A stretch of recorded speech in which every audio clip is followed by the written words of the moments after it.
इस वक्त पाकिस्तान में रात के 8, भारत में 8:30, बांग्लादेश में 9 और यहाँ लंदन की घड़ियों में शाम के 4 बजा चाहते हैं। पेशे खिदमत है हालात हाजरा का प्रोग्राम सैर भी।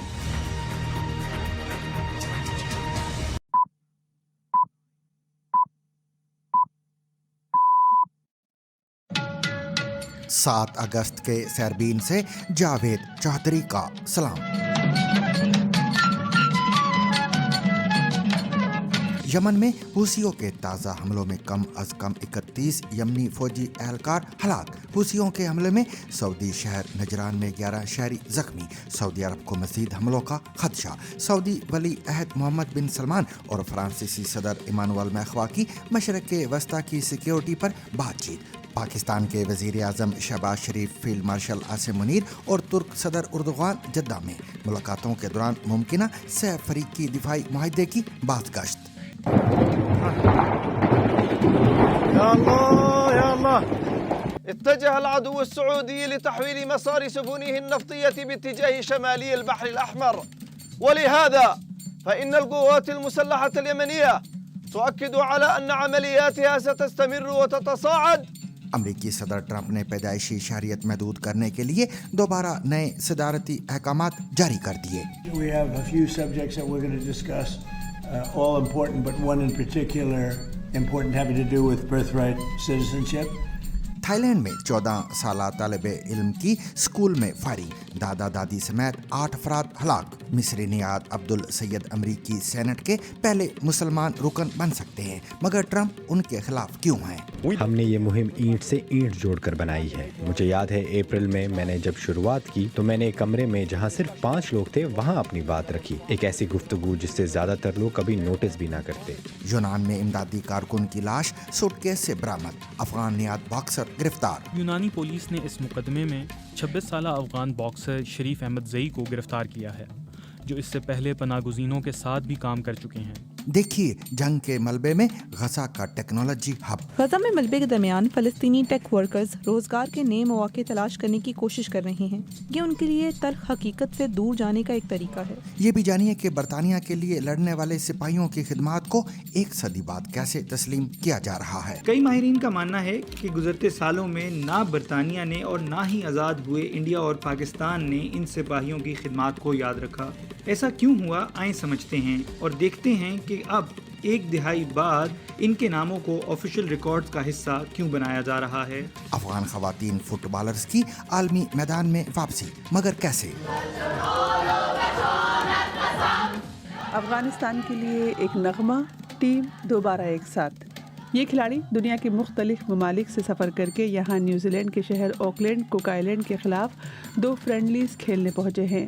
फीफा की जानिब से जिला वतन अफ़गान फ़ुटबॉल टीम को खेलने की इजाज़त मिलने के बाद ये उनके पहले इंटरनेशनल मैचेस हैं। सोशल मीडिया कंपनी मेटा पर बच्चों की हिफाजत के मामले में सबसे बड़ा जुर्माना, 56 करोड़ 70 लाख डॉलर अदा करने का हुक्म। इसके अलावा मज़ीद खबरें भी आज के सैरबीन का हिस्सा रहेंगी, मगर हमेशा की तरह पहले अहम आलमी खबरों का खुलासा।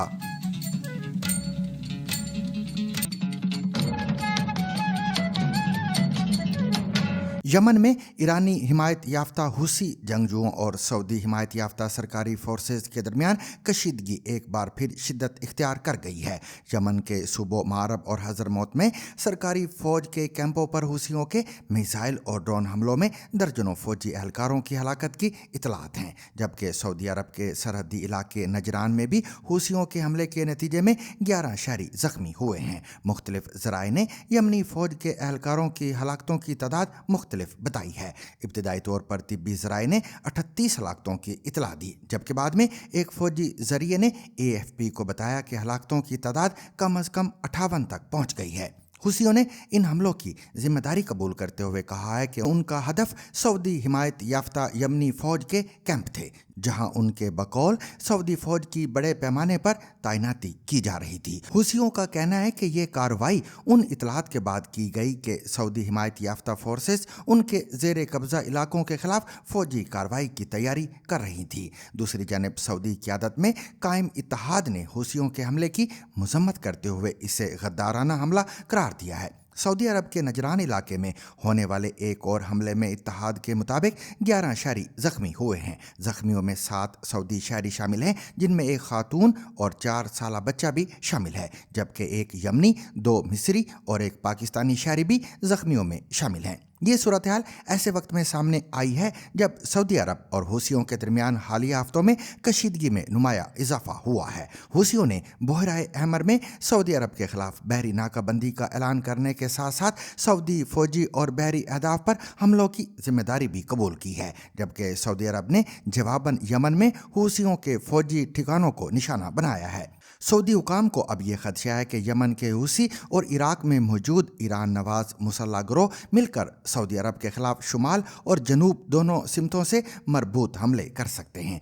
एक सऊदी ओहदेदार ने रॉयटर्स को बताया है कि इंटेलिजेंस मालूमात के मुताबिक तवानाई के बुनियादी ढांचे, बंदरगाहों और हवाई अड्डों समेत शहरी और मुआशी तनसीबात को निशाना बनाया जा सकता है। सऊदी हुकाम के मुताबिक ड्रोन्स और मिसाइलों की नकलो हरकत भी देखी गई है, जबकि रियाज का कहना है कि वो खित्ते में कशीदगी कम करने और सिफारती हल की कोशिशें जारी रखे हुए है। सऊदी अहदेदार के मुताबिक ईरान समेत मुख्तलिफ फरीकों के साथ राब्ते और सालिसी की कोशिशें दुरुस्त सिमत में आगे बढ़ रही हैं और मुमकिन है कि हमलों का मकसद इन सिफारती कोशिशों को नाकाम बनाना हो। इसी पस मंज़र में सऊदी अरब ने बहराए अहमर में बैनुल-अक़वामी जहाज़ रानी और तवानाई की तरसील के तहफ़्फ़ुज़ के लिए एक कसीरुल मुल्की बहरी दिफाई इत्तेहाद कायम करने का ऐलान भी किया है। सऊदी वज़ारत दिफा के मुताबिक रियर एडमिरल अब्दुल्ला बिन सलीम अल शहरी को इस इत्तेहाद की क़यादत सौंपी गई है, जबकि मुतअद्दिद ममालिक ने इस इक़दाम की हिमायत की है। और अब खित्ते में बढ़ती हुई कशीदगी के दौरान पाकिस्तान, सऊदी अरब और तुर्की के दरमियान मुमकिना सह-फ़रीक़ी दिफाई मुआहदे की खबरें भी सामने आ रही हैं। पाकिस्तान के वजीर आजम शहबाज शरीफ और field marshal Asim Munir Saudi Arab में मौजूद हैं, जबकि तुर्क सदर रजब तैयब उर्दगान भी सऊदी क़यादत से मुलाकात के लिए जद्दा पहुंच रहे हैं। खबर रसा इदारों AFP और रॉयटर्स के मुताबिक पाकिस्तान, तुर्की और सऊदी अरब के दरमियान दिफाई ताउन के एक नए मुआहदे पर दस्तखत आज मुतवक्के हैं, अगरचे इस हवाले से अभी तक तीनों हुकूमतों की जानिब से बाज़ाबिता ऐलान सामने नहीं आया है। सऊदी हुकूमत के ज़राए के मुताबिक इस मुआहदे पर जुमे को जद्दा में दस्तखत किए जाने का इम्कान है। एक सऊदी जरिए ने AFP को बताया कि इस मुआहदे पर तवील अरसे से बातचीत जारी थी, ताहम खित्ते में हालिया फौजी और सिक्योरिटी पेशरफ्त ने मुज़ाकरात के अमल को तेज कर दिया है। पाकिस्तानी दफ्तर खारजा ने वज़ीर आज़म शहबाज शरीफ के 6 से 8 अगस्त तक सऊदी अरब के सरकारी दौरे की तस्दीक की है। दफ्तर खारजा के मुताबिक वज़ीर आज़म के हमरा एक आला सतही वफ्द भी मौजूद है, जिसमें नायब वज़ीर आज़म और वज़ीर खारजा और फील्ड मार्शल आसिम मुनीर समेत दीगर आला हुकाम भी शामिल हैं। पाकिस्तानी हुकाम के मुताबिक इस दौरे का मकसद दोनों मुमालिक के दरमियान तज़वीराती ताउन और इलाकाई मामलात पर राब्ताकारी को मज़ीद मजबूत बनाना है। पाकिस्तान, सऊदी अरब और तुर्की के दरमियान दिफाई ताउन की बात नई नहीं है। रवां साल जनवरी में तुर्क वज़ीर खारजा खाकान फिदान ने कहा था कि तीनों मुमालिक के दरमियान दिफाई ताउन के हवाले से बातचीत जारी है। इसी दौरान पाकिस्तान के वज़ीर ममलकत बराए दिफाई पैदावार रज़ा हयात हराज ने भी तस्दीक की थी कि 1 साल की बातचीत के बाद दिफाई मुआहदे का मसवदा तैयार किया जा चुका है। यह मुजव्वज़ा मुआहदा पाकिस्तान और सऊदी अरब के दरमियान पहले से मौजूद दिफाई ताउन से अलग होगा। गुज़िश्ता साल दोनों ममालिक ने एक स्ट्रेटेजिक दिफाई मुआहदे पर साइन किए थे, जिसके तहत एक मुल्क के खिलाफ बैरूनी जहरियत को दोनों ममालिक के खिलाफ जहरियत तस्वुर करने पर इत्तफाक किया गया था। तज्ज़ियाकारों के मुताबिक पाकिस्तान, सऊदी अरब और तुर्की के दरमियान नया दिफाई ताउन खित्ते में बदलती हुई सिक्योरिटी मंजरनामे के तनाज़र में बहुत अहमियत रखता है। तुर्की एक तरफ यूरोप का एक अहम मुल्क है तो दूसरी तरफ मशरिक़ वस्ता में भी अपना किरदार बढ़ाना चाहता है, जबकि सऊदी अरब खित्ते की बड़ी अस्करी और मुआशी ताकतों में शुमार होता है। दिफाई उमूर के माहिर डॉक्टर हसन अस्करी रिजवी के मुताबिक पाकिस्तान अगरचे जुगराफियाई तौर पर मशरिक़ वस्ता का हिस्सा नहीं, लेकिन सऊदी अरब के साथ इसके दिफाई ताल्लुकात ने खित्ते में इसकी अहमियत बढ़ा दी है। उनके मुताबिक तुर्की भी मशरिक़ वस्ता के मौजूदा मसाइल और इलाकाई कशीदगी में पाकिस्तान और सऊदी अरब के साथ मिलकर काम करने में दिलचस्पी रखता है।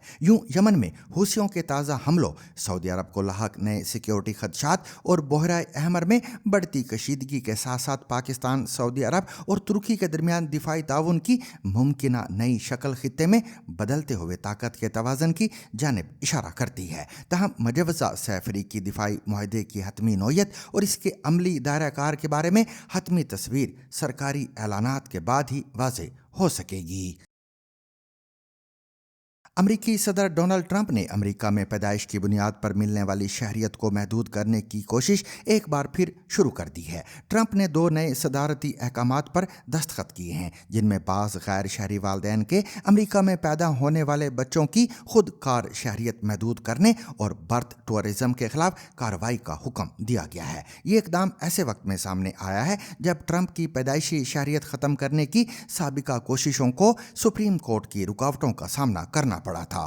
صدر ٹرمپ نے 2025 میں اقتدار سنبھالنے کے فوراً بعد بھی ایک صدارتی حکم کے ذریعے اس حق کو محدود کرنے کی کوشش کی تھی، تاہم اسے عدالتوں میں چیلنج کر دیا گیا تھا۔ نئے احکامات میں سے ایک کے تحت امریکہ میں پیدا ہونے والے ایسے بچوں کی خود کار شہریت محدود کرنے کی کوشش کی گئی ہے جن کے والدین دونوں غیر شہری ہوں اور ان میں سے کم از کم ایک والدین کسی غیر ملکی دہشت گرد تنظیم کا رکن یا کسی غیر ملکی حکومت کا ملازم یا دھوکے کے ذریعے شہریت حاصل کرنے کی کوشش میں ملوث رہا ہو۔ دوسرے حکم کا تعلق برتھ ٹورزم سے ہے۔ اس اصطلاح سے مراد وہ عمل ہے جس میں بعض غیر ملکی خواتین حمل کے دوران امریکہ کا سفر کرتی ہیں تاکہ ان کے بچے کی پیدائش امریکی سرزمین پر ہو اور اسے امریکی شہریت حاصل ہو جائے۔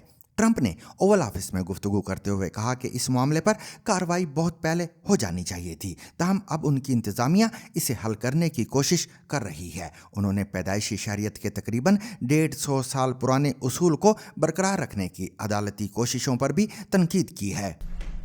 Okay, thank you very much. We have a few subjects that we're going to discuss, all important, but one in particular important having to do with birthright citizenship. Trump انتظامیہ کا موقف ہے کہ بعض افراد سیاح یا عارضی مہمان بن کر امریکہ آتے ہیں، لیکن ان کا اصل مقصد بچے کو جنم دینا اور اسے امریکی شہریت دلوانا ہوتا ہے۔ وائٹ ہاؤس کے نائب chief of staff Stephen Miller کے مطابق ایسے بچے بعد میں امریکی شہریت کی بنیاد پر مختلف قانونی حقوق اور مراعات حاصل کر سکتے ہیں۔ تاہم برتھ ٹورزم کے حجم کے بارے میں ٹرمپ کے دعووں اور آزاد تحقیقی اندازوں میں نمایاں فرق ہے۔ مائیگریشن پالیسی انسٹیٹیوٹ کے مطابق مردم شماری کی بنیاد پر دستیاب وسیع تر اندازوں میں ہر سال تقریباً 22,000 سے 26,000 بچے امریکہ میں برتھ ٹورزم کے ذریعے پیدا ہوتے ہیں، جبکہ سرکاری اعداد و شمار کے مطابق 2024 میں غیر ملکی ماؤں کے ہاں تقریباً 9,000 بچوں کی پیدائش ریکارڈ کی گئی ہے۔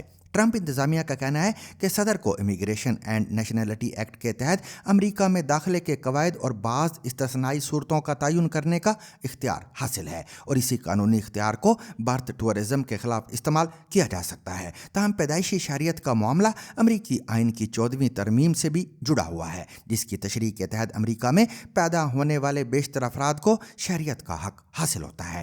اسی لیے ٹرمپ انتظامیہ کے ان نئے اقدامات کو بھی قانونی چیلنجز کا سامنا ہونے کا امکان ہے۔ یوں ٹرمپ انتظامیہ نے پیدائشی شہریت کے مسئلے کو ایک مرتبہ پھر امریکی امیگریشن پالیسی کے مرکز میں لا کھڑا کیا ہے۔ اب اصل سوال یہ ہے کہ نئے صدارتی احکامات عملی طور پر کس حد تک نافذ ہو پاتے ہیں اور امریکی عدالتیں پیدائشی شہریت کے آئینی حق اور صدر کے اختیارات کے درمیان اس نئی قانونی کشمکش کا کیسے فیصلہ کرتی ہیں۔ تھائی لینڈ کے دارالحکومت بینکاک کے مضافاتی علاقے میں ایک اسکول میں فائرنگ کے واقعے میں مبینہ طور پر 14 سالہ طالب علم نے اپنے اساتذہ کو نشانہ بنایا ہے۔ حکام کے مطابق حملہ آور نے اسکول جانے سے پہلے اپنے دادا اور دادی کو بھی گولی مار کر ہلاک کیا تھا۔ 9ویں جماعت کے طالب علم کے بارے میں بتایا گیا کہ اس نے اسکول میں فائرنگ کے بعد خود کو بھی گولی مار لی ہے۔ پولیس کے مطابق حملے میں استعمال ہونے والی 9 ملی میٹر پستول مبینہ طور پر اس کے دادا کی ملکیت تھی، جو پیشے کے اعتبار سے استاد تھے۔ واقعے کے بعد ہلاکتوں کی تعداد کے حوالے سے حکام کی جانب سے مختلف اعداد و شمار سامنے آئے ہیں۔ تاہم تھائی لینڈ کے وزیر صحت پٹانا پرومپات نے بعد میں بتایا کہ اسکول میں 5 اساتذہ ہلاک ہوئے ہیں۔ اسی طرح حملہ آور اور اس کے دادا دادی کو شامل کرنے کے بعد مجموعی ہلاکتوں کی تعداد 8 ہو گئی ہے، جبکہ متعدد افراد زخمی بھی ہوئے ہیں۔ حملے کی وجہ تاحال واضح نہیں ہو سکی اور پولیس واقعات کی تحقیقات کر رہی ہے۔ اپوزیشن رہنما ناتھا پونگ نے واقعے پر افسوس अफसोस का इजहार करते हुए हुकूमत से मुल्क के असला कंट्रोल के कवानीन का संजीदगी और मुनज़्ज़म अंदाज में जायज़ा लेने का मुतालबा किया है। उनका कहना है कि तालीमी इदारे माशरे की महफूज तरीन जगहों में शामिल होने चाहिए और स्कूल में तशद्दुद का ये वाक़या थाई माशरे के लिए असला कंट्रोल के इक़दामात पर नज़र सानी की वाज़ेह याद दहानी है। अमरीकी रियासत मिशिगन में सेनेट के उम्मीदवार के तौर पर मिस्री नियाद अब्दुल सैयद की कामयाबी के असरात डेमोक्रेटिक पार्टी की क़यादत ने सैकड़ों मील दूर भी ज़रूर महसूस किए होंगे। डेमोक्रेटिक पार्टी के उम्मीदवार बन जाने के बाद उनका मुकाबला नवंबर में ट्रंप के हामी रिपब्लिकन उम्मीदवार माइक रॉजर से होगा, जिसमें फतहयाब होने के बाद वो अमरीकी सेनेट के पहले मुसलमान रुकन बनकर अमरीकी सियासत में एक नई तारीख रकम कर सकते हैं। लेकिन इससे पहले ही अमरीकी सियासत में उनका नाम मशहूर हो चुका है और सदर डोनाल्ड ट्रंप सैयद की उम्मीदवारी पर कुछ नाराज नजर आते हैं। ट्रंप इससे पहले ज़ोहरान ममदानी के बारे में भी इसी तरह की नाराजगी जाहिर करते रहे थे, लेकिन ममदानी न्यूयॉर्क के मेयर बन गए और अपनी पॉलिसियों के मुताबिक काम भी कर रहे हैं। मज़ीद तफसील समरा फातिमा से। बाएं बाजू के सियासी गैर मारूफ रहनुमा अब्दुल अल सैयद ने मिशिगन के डेमोक्रेटिक सेनेट प्राइमरी में कामयाबी हासिल कर ली है। ये एक ऐसा मुकाबला था जिसने डेमोक्रेटिक पार्टी के अंदरूनी तकसीम को सबके सामने लाकर रख दिया और मुस्तकबिल की सिमत पर भी सवाल पैदा कर दिए हैं। अब्दुल अल सैयद ने Democratic congresswoman Haley Stevens को शिकस्त दी। वो नवंबर के मिड टर्म इंतखाबात में रिपब्लिकन और ट्रंप के इत्तेहादी माइक रॉजर्स का मुकाबला करेंगे। अगर वो जीत जाते हैं तो वो यूएस सेनेट में खिदमत अंजाम देने वाले पहले मुसलमान बन जाएंगे। अपनी फतह के बाद उन्होंने कहा, हमने ये मुहिम ईंट से ईंट जोड़कर बनाई है। मुझे याद है अप्रैल में मैंने जब शुरुआत की तो मैंने एक कमरे में जहां सिर्फ 5 लोग थे वहां अपनी बात रखी। एक ऐसी गुफ्तगू जिससे ज्यादातर लोग कभी नोटिस भी ना करते, लेकिन ये हमारे लिए अपने दर्द और मकसद के बारे में एक सच्ची बातचीत करने का मौका था। मैंने गुज़िश्ता 15 महीनों में अब इस तरह की 500 से ज्यादा बार ऐसी बातचीत की है। मैंने डॉक्टर बनने की तरबियत हासिल की है और किसी क्लिनिकल मुलाकात को सबसे अहम बनाने वाला वाहिद लम्हा वो होता है जब कोई इस उम्मीद के साथ आपसे अपना दर्द बांटे कि आप उसके बारे में कुछ कर सकते हैं। और सदर ट्रंप ने इस नतीजे को तंज़िया तौर पर अपनी पार्टी के लिए बड़ी खुशखबरी करार दिया। अपने social media platform truth social पर एक पोस्ट में उन्होंने डेमोक्रेटिक पार्टी को डेमोक्रेट कहकर पुकारा और दावा किया कि उनकी पॉलिसीज़ अब मज़ीद ख़राब होंगी। तो अब्दुल अल सैयद हैं कौन? वो मिस्री मुहाजिरीन के बेटे हैं और उन्होंने सेनेटर्स बर्नी सैंडर्स और एलिजाबेथ वॉर्न और कांग्रेस वुमन अलेक्जेंड्रिया ओकासियो-कोर्टेस जैसे लिबरल रहनुमाओं की हिमायत के साथ बाईं बाजू के मंशूर पर इलेक्शन लड़ा। वो एक साबिक पब्लिक हेल्थ ऑफिशियल भी हैं और उन्होंने यूनिवर्सल हेल्थ केयर की हिमायत में और अमरीकी इमिग्रेशन एंड कस्टम एनफोर्समेंट यानी आइस को ख़त्म करने के लिए आवाज़ उठाई। उन्होंने मशरक़ वस्ता में अमरीकी मुदाखलत बशमूल इसराइल की इमदाद के ख़िलाफ़ भी बात की। दूसरी तरफ उनकी हरीफ हेली स्टीवंस सख्त इसराइल नवाज़ हैं और उनका कहना था कि वो बग़ैर किसी शर्त के इसराइल के लिए अमरीकी इमदाद को बरकरार रखने की हिमायत करती हैं। ये नतीजा American Israel public affairs committee के लिए एक बड़ा धचका है, जिसने अल सैयद को शिकस्त देने की कोशिश की क़यादत की और $30 मिलियन से ज़्यादा की रकम के साथ उनके हरीफ की हिमायत भी की थी। यूनान में एक स्कॉटिश इमदादी कारकुन की लाश सूटकेस से मिलने के बाद अफगान नियाद बॉक्सर शरीफ अहमद जई को गिरफ्तार करके कत्ल समेत दीगर इल्ज़ामात आयद किए गए हैं। अहमद जई ने अदालत में मौक़िफ़ इख्तियार किया कि वो सिर्फ लाश को मुंतकिल करने के ज़िम्मेदार थे, ताहम अदालत ने उन्हें मुकदमे की समाअत तक अदालती तहवील में भेज दिया है। केस की मज़ीद तफसीलात हसन अब्बास की इस रिपोर्ट में। एक स्कॉटिश इमदादी कारकुन यूनान के शहर एथेंस में रज़ाकाराना खिदमात के लिए पहुंचती हैं, लेकिन चंद रोज़ बाद वो लापता हो जाती हैं। फिर एक खाली इमारत से एक सूटकेस बरामद होता है और उसके अंदर उनकी लाश मिलती है। अब यूनानी पुलिस ने इस मुकदमे में 26 साला अफ़गान बॉक्सर शरीफ अहमद ज़ई को गिरफ़्तार किया है, जो इससे पहले पनागुज़ीनों के साथ भी काम कर चुके हैं। यूनानी पुलिस का कहना है कि एलिज़ाबेथ की लाश 18 जुलाई को एथेंस के इलाके कैप्सेली में एक खाली इमारत से सूटकेस में मिली थी। उनकी गुमशुदगी की इत्तला इससे कई रोज़ पहले दी जा चुकी थी। एलिज़ाबेथ रॉस का ताल्लुक एडिनबरा से था और वो लीज़ा के नाम से जानी जाती थी। वो 26 जून को यूनान पहुंची थीं और वो एथेंस में पनाहगुज़ीनों की मदद करने वाले एक ग्रुप के साथ रज़ाकाराना तौर पर काम कर रही थीं। पुलिस के मुताबिक उन्होंने अपने दोस्तों को बताया था कि वो 15 जुलाई को कैप्सेली में अपने अमरीकी दोस्तों से मिलने जा रही हैं। दूसरी जानिब शरीफ अहमद ज़ई की कहानी भी गैर मामूली है। उनकी पैदाइश अफगानिस्तान में हुई और वो 15 साल की उम्र में यतीम हो गए, जिसके बाद उन्होंने मुल्क छोड़ दिया और वो ईरान और तुर्की के रास्ते यूनान पहुंचे। वहाँ वो बॉक्सिंग से वाबस्ता हुए और पनागुज़ीनों की मदद के लिए अपनी अहलिया के साथ एक खैराती इदारा भी कायम किया। अब यूनानी पुलिस ये जानने की कोशिश कर रही है कि क्या एलिज़ाबेथ और अहमद ज़ई एक दूसरे को पहले से जानते थे और क्या दोनों की मुलाकात किसी NGO या पनागुज़ीनों के साथ काम के दौरान हुई। तफ्तीशकारों के मुताबिक उन्होंने ऐसी फुटेज की तस्दीक की है जिसमें मुबैना तौर पर अहमद ज़ई एक सूटकेस उठाए हुए दिखाई देते हैं। पुलिस का ये भी दावा है कि एलिज़ाबेथ के बैंक कार्ड से रकम निकलवाई गई और उनके ख़ानदान और दोस्तों को ऐसे मैसेजेस भेजे गए जिनसे ये तासुर मिले कि वो अभी जिंदा हैं। ताहम अहमद ज़ई कत्ल के इल्ज़ाम से इनकार करते हैं। पुलिस यूनियन के सदर जॉर्ज कालियाकमानिस के मुताबिक अहमद ज़ई का मौक़िफ़ है कि उन्हें एलिज़ाबेथ बाथरूम में मुर्दा हालत में मिली और उन्होंने खौफ के बायस लाश को मुंतकिल किया क्योंकि उन्हें डर था कि इल्ज़ाम उन पर आ जाएगा। अहमद ज़ई को दानिस्ता कत्ल, डकैती और असलहे से मुतल्लिक़ जराइम के इल्ज़ामात का सामना है। और अब दुनिया की दीगर खबरों पर एक नज़र समरा फातिमा के साथ।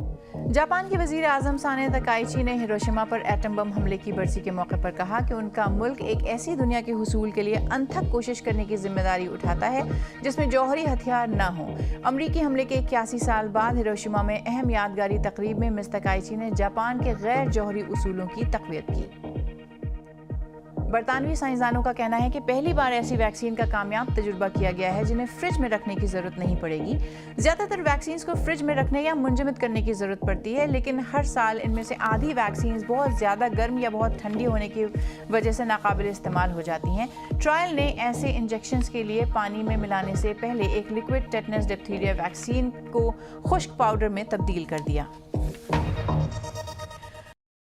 सन 2023 से जारी जंग ने गजा में बड़े पैमाने पर तबाही मचाई और बेशतर इमारतें मलबे का ढेर बन चुकी हैं, लेकिन जंग से पहले यही इलाका एक उभरते हुए टेक्नोलॉजी हब के तौर पर पहचाना जा रहा था। आज भी हज़ारों नौजवान मुश्किल तरीन हालात में अपने लैपटॉप्स के ज़रिए बैरूनी दुनिया से राब्ता बरकरार रखने और अपने ख़ानदानों के लिए आमदनी कमाने की कोशिश कर रहे हैं। इस डिजिटल जिद्दोजहद की कहानी पेश कर रही हैं नाजिश फैज़।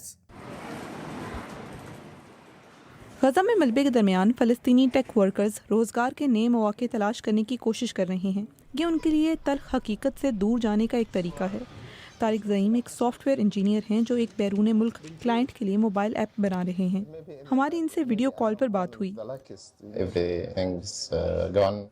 सब कुछ ख़त्म हो गया, मेरा घर, मेरी नौकरी सब चले गए, तो मैं अब सिफर से शुरू कर रहा हूँ, एक नया करियर शुरू कर रहा हूँ। 2 बरस की जंग के दौरान गजा के रिहायशियों को खुराक और पानी तक रसाई में शदीद मुश्किलात का सामना था। बहुत से लोग अब भी खैमों में रहने पर मजबूर हैं, लेकिन हज़ारों अफराद डिजिटल इकॉनमी के ज़रिए दुनिया से जुड़ रहे हैं। को वर्किंग स्पेसेस जनरेटर्स और सोलर पैनल्स की मदद से बिजली और इंटरनेट फराहम कर रही है। यहाँ जनूबी इसराइल के इस मुकाम पर गजा की पट्टी वाज़े तौर पर दिखाई देती है और वहाँ वसी पैमाने पर तबाही के बाद अब बहुत मुश्किल लगता है कि गजा अब भी किसी तरह टेक्नोलॉजी का मरकज़ है। हालिया जंग से पहले भी हमास के ज़ेर इंतज़ाम गजा को इसराइली और मिस्री पाबंदियों का सामना था, तो इस पट्टी में यूनिवर्सिटी ग्रेजुएट्स के लिए ऑनलाइन फ्रीलांसिंग रोज़गार कमाने का एक ज़रिया था। अब इमदादी तंजीमें इस सनत को दोबारा फाल करने की कोशिश कर रही हैं। अब हम इसे एक तरह की डिजिटल लाइफलाइन कहते हैं, और अब ऐसे वक्त में जब गजा में 80% अफराद आमदनी से महरूम हैं, ये बहुत ज़रूरी है कि लोगों को फिर से काम की तरफ लाया जाए। विला वेल्डिस सिलिकॉन वैली में एक मेंटोर से AI के बारे में बात कर रही हैं। 24 साल की उम्र में वो अपने ख़ानदान की कफालत कर रही हैं और अपनी ज़ख्मी बहन के इनखला की कोशिश कर रही हैं। उन्हें दुबई की एक कंपनी में रिमोट काम करने की मुलाजमत मिली है।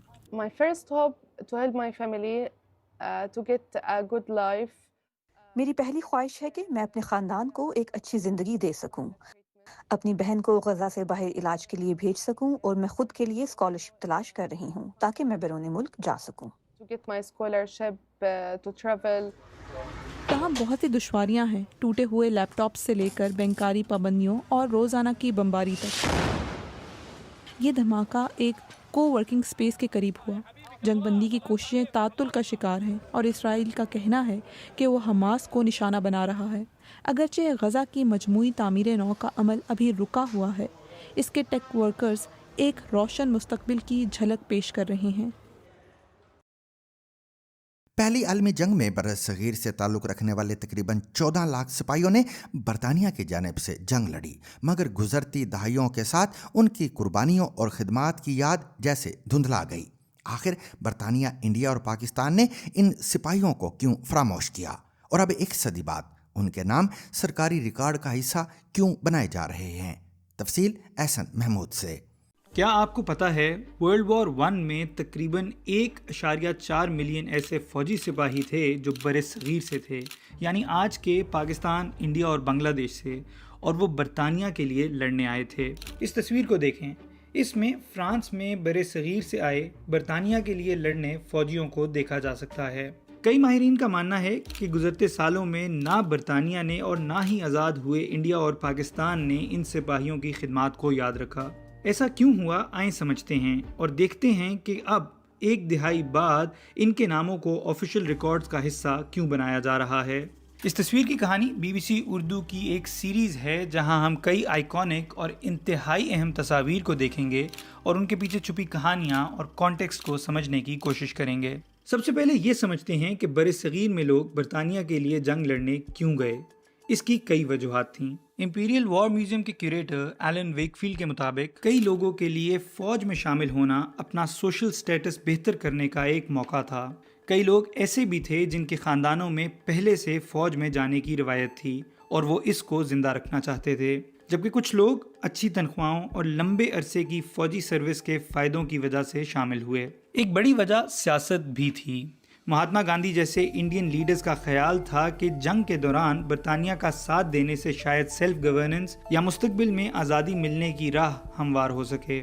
लेकिन इनमें से कई लाख लोग अपनी कहानियां बताने जंग से कभी वापस नहीं लौटे। इन लोगों की फैमिलीज और ओवरऑल कम्युनिटीज़ में एक तासुर पाया जाता है कि इनकी खिदमात को नज़रअंदाज कर दिया गया है। लेकिन पिछले कई सालों में इन्हीं लोगों की फैमिलीज जो अब बरतानिया, पाकिस्तान और इंडिया में रहती हैं, तारीख को सही करना चाहती हैं। पहली जंग अजीम के बाद पंजाब में कुछ ऐसे रिकॉर्ड्स बनाए गए थे जिनमें उन सिपाहियों की डिटेल्स थीं जो बरसगीर से बरतानिया के लिए लड़ने गए थे। ये हिसाब किताब आज भी लाहौर म्यूज़ियम में मौजूद हैं और कई सालों की मेहनत के बाद इन रिकॉर्ड्स को डिटेल में एग्जामिन किया गया है। इसके नतीजे में 9,909 ऐसे लोगों के नाम सामने आए हैं जो बरसगीर से थे और जो पहले कभी यादगारी तकरीबात का हिस्सा नहीं थे, जो तमाम ऑफिशियल रिकॉर्ड से गायब थे। Commonwealth war Graves commission world war 1 में हलाक होने वाले लोगों का हिसाब किताब और इनकी याद मनाने का काम करता है। ये नाम अब इनके रिकॉर्ड्स में शामिल कर दिए गए हैं। रिकॉर्ड्स में नामों का शामिल होना बज़ाहिर एक छोटी सी बात लगती है, पर यह इंतहाई अहम कदम है क्योंकि सरकारी रिकॉर्ड्स में नुमाइंदगी इस बात की रिप्रेजेंटेशन है कि जिस बरतानिया को हम आज जानते हैं, इसके बनाने में और इसकी कहानी में साबका कॉलोनीज और इनके लोगों का एक अहम किरदार है। अफगानिस्तान में तालिबान के दोबारा इक़्तिदार में आने के बाद ख़वातीन के लिए मुनज़्ज़म खेलों में हिस्सा लेने पर पाबंदी आयद है। इस पाबंदी के बायस अफ़गान ख़वातीन फ़ुटबॉलर्स दुनिया के मुख्तलिफ मुल्कों में मुंतकिल हो गई हैं, लेकिन अब फ़ीफ़ा के कवायद में तब्दीली के बाद इन खिलाड़ियों के लिए बैनुल-अक़वामी फ़ुटबॉल में वापसी की राह हमवार हो गई है। अफ़गान ख़वातीन फ़ुटबॉल से वाबस्ता खिलाड़ियों ने न्यूज़ीलैंड में अपने पहले तरबियती कैंप का आगाज़ किया है, जहाँ वो दोबारा एक टीम की सूरत में खेलने की तैयारी कर रही हैं। माजूबा नौरोज़ी ने न्यूजीलैंड में जारी इस तारुफी तरबियती कैंप में इन खिलाड़ियों के साथ वक्त गुजारा और उनकी वापसी की कहानी जानने की कोशिश की। अफगानिस्तान के लिए एक नगमा, टीम दोबारा एक साथ।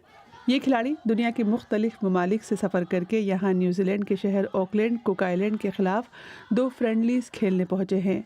फ़ीफ़ा की जानिब से जिला वतन अफ़गान फ़ुटबॉल टीम को खेलने की इजाज़त मिलने के बाद ये उनके पहले इंटरनेशनल मैचेस हैं। हम अफ़गान लड़कियों और ख़वातीन की आज़ादी चाहते हैं ताकि वो अपनी मर्ज़ी से अपनी ज़िंदगी की राह का इंतखाब कर सकें। हम अब उन हकूक़ के लिए लड़ रहे हैं जो आपने हमसे छीन लिए हैं। 5 बरस पहले उनकी ज़िंदगी راتوں رات بدل گئی۔ طالبان جب دوبارہ اقتدار میں آئے تو انہوں نے خواتین کے کھیلنے پر پابندی لگا دی۔ افغانستان کی خواتین فٹ بال ٹیم کو جلا وطن ہونا پڑا۔ وہ دنیا کے مختلف حصوں میں رہنے لگی اور جس کے بعد وہ اپنے ملک کی نمائندگی نہیں کر سکی۔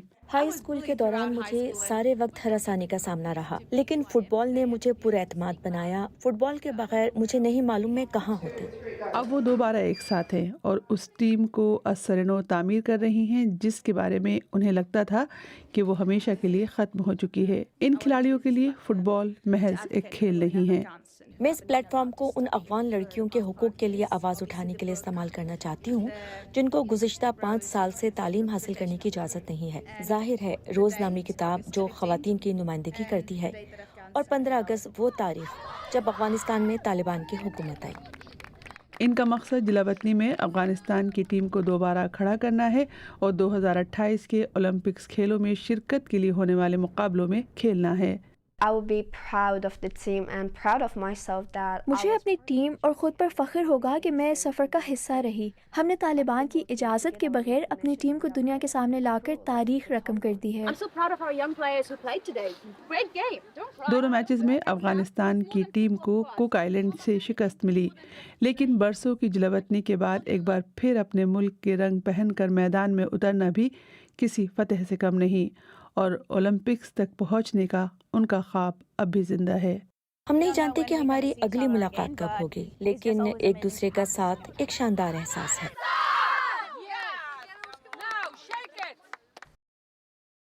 امریکی ریاست نیو میکسیکو کی ایک عدالت نے سوشل میڈیا کمپنی میٹا کو بچوں کو آن لائن لاحق خطرات سے متعلق عوام کو مناسب طور پر آگاہ نہ کرنے پر مزید 56 کروڑ 70 لاکھ ڈالر ادا کرنے کا حکم دیا ہے۔ عدالت کے مطابق یہ بچوں کی حفاظت سے متعلق میٹا کے خلاف اب تک کا سب سے بڑا عدالتی فیصلہ ہے۔ جج برائن بیڈ شائیڈ نے میٹا کے سوشل میڈیا پلیٹ فارم سے پیدا ہونے والے نقصانات کو عوامی نقصان قرار دیتے ہوئے اس کا موازنہ فضائی آلودگی سے کیا ہے۔ عدالت نے حکم دیا ہے کہ جرمانے کی رقم ایک ایسے فنڈ میں جمع کی جائے جسے مستقبل میں بچوں کو پہنچنے والے نقصانات کم کرنے کے لیے استعمال کیا جائے گا۔ یہ رقم اس سے قبل عائد کیے گئے 37 کروڑ 50 لاکھ ڈالر کے جرمانے کے علاوہ ہے، جس کے بعد اس مقدمے میں میٹا پر مجموعی طور پر 94 کروڑ 20 لاکھ ڈالر جرمانہ ہو گیا ہے۔ میٹا جو فیس بک، انسٹاگرام، واٹس ایپ اور تھریڈز کی مالک کمپنی ہے نے فیصلے سے اختلاف کرتے ہوئے کہا ہے کہ وہ اس کے خلاف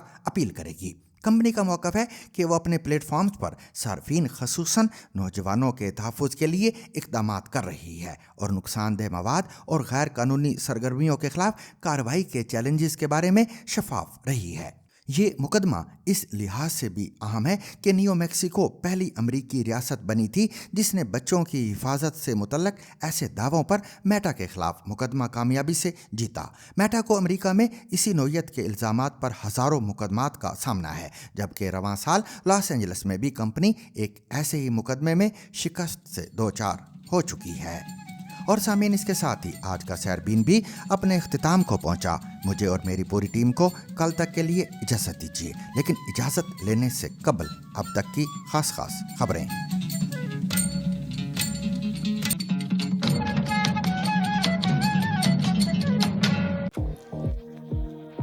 ترکی کے سرکاری خبر رساں ادارے TRT نے دعویٰ کیا ہے کہ ترکی سعودی عرب اور پاکستان کے مابین آج ہونے والے دفاعی معاہدے کو مکہ معاہدے کا نام دیا جائے گا۔ خطے میں موجود ذرائع نے خبر رساں ادارے رائٹرز کو بتایا کہ ترکی، سعودی عرب اور پاکستان آج دفاعی تعاون کے ایک مشترکہ معاہدے پر دستخط کریں گے۔ ایک ترک عہدیدار نے اس معاہدے پر دستخطی تقریب کی تصدیق کی ہے۔ واضح ہے کہ ترکی نیٹو کا رکن ہے، جبکہ سعودی عرب جو امریکہ کا اتحادی ہونے کے ساتھ ساتھ دنیا کے سب سے بڑے تیل برآمد کنندگان میں بھی شامل ہے، اور پاکستان واحد مسلم ملک ہے جس کے پاس جوہری ہتھیار موجود ہیں۔